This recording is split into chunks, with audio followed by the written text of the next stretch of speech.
वाहिगुरू जी का खालसा वाहिगुरू जी की फतेह। गुरु प्यारी साध संगत जी, बुराई कितनी भी बड़ी क्यों ना हो, लेकिन अच्छाई और सच्चाई के सामने छोटी सी हो ही जाती है। पृथ्वी चंद ने श्री गुरु हरगोबिंद सिंह साहब जी को मारने के कितने जतन किए।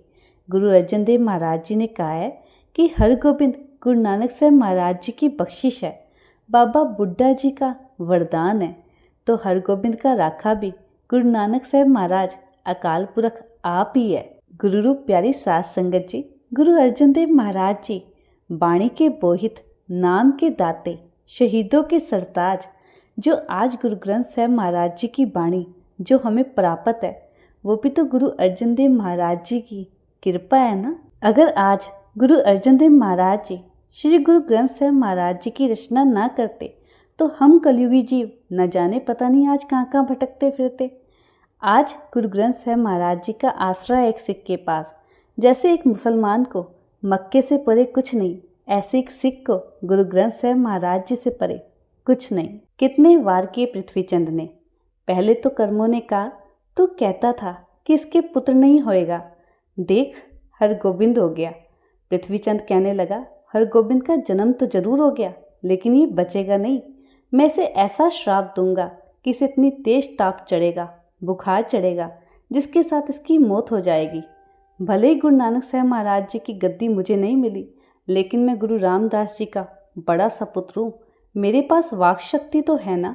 साध संगत जी, हरगोबिंद सिंह साहब जी को ताप चढ़ गया, बुखार चढ़ गया, इतना बुखार कि उतरे ही ना।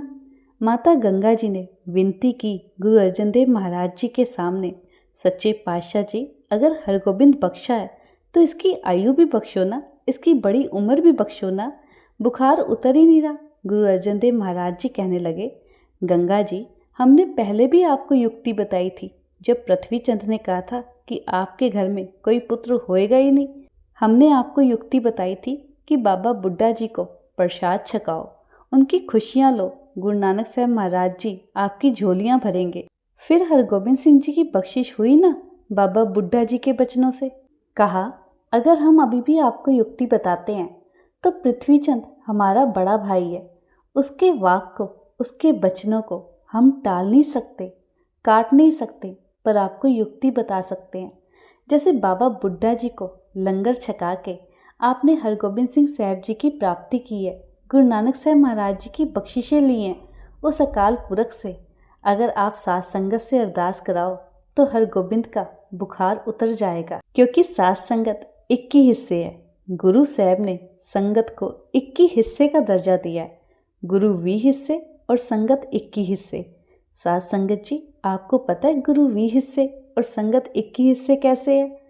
गुरु साहब ने संगत को इसलिए वडियाई दी है, जब सारी साध संगत मिलके नाम जप करती है तो गुरु उनके बीच में बैठा होता है।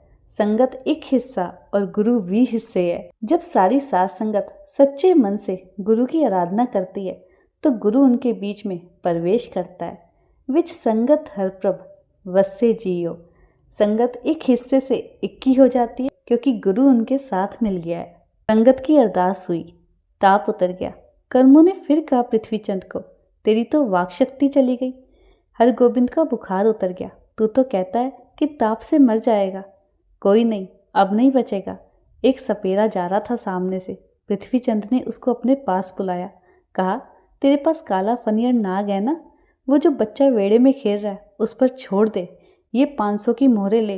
अगर हरगोबिंद को उस सांप ने काट लिया तो 500 मोहरे और दूंगा। इंसान लालच में आकर कितने बुरे काम करता है। सपेरा लालच में आ गया, उसने हरगोबिंद सिंह साहब जी पर सांप छोड़ दिया। काला फनियर नाग सूखता हुआ आया। गुरु हरगोबिंद सिंह साहब जी महाराज वेड़े में खेल रहे हैं, बाल रूप है। जब सांप पास में आया ना तो हरगोबिंद सिंह साहब जी ने अपने दोनों हाथों की मुट्ठी में उसकी सिरी को पकड़ लिया। माता गंगा जी ऊपर से आ गए। हरगोबिंद इशारा करते हैं, फेंक दे इसको परे, फेंक दे परे हरगोबिंद। मन ही मन सोचे, कैसे फेंक दूं, इसका तो कल्याण करना है, इसको तो मुक्त करना है। ऐसे गुरु को बलबल जाइए, आप मुकत मोहितारे। गुरु अर्जन देव महाराज जी आ गए। जब देखा ना कि हरगोबिंद सिंह साहब जी के दोनों हाथों में बाल रूप में काला नाग है, काला सर्प पकड़ा हुआ है, तो कहने लगे सतगुरु महाराज जी, हरगोबिंद सिंह साहब जी, करो इसकी मुक्ति, आपकी शरण में जो आ गया। हरगोबिंद सिंह साहब जी ने अपने दोनों हाथों से उसके सिरी को दबाया तो काले सर्प के प्राण वहीं निकल गए। कहीं और मरता ना तो मुक्त ना होता। शरण में आ गया था, नदर में आ गया था, इसलिए वो मुक्त हो गया। कर्मों ने फिर कहा पृथ्वीचंद को, तेरा ये वार भी खाली गया।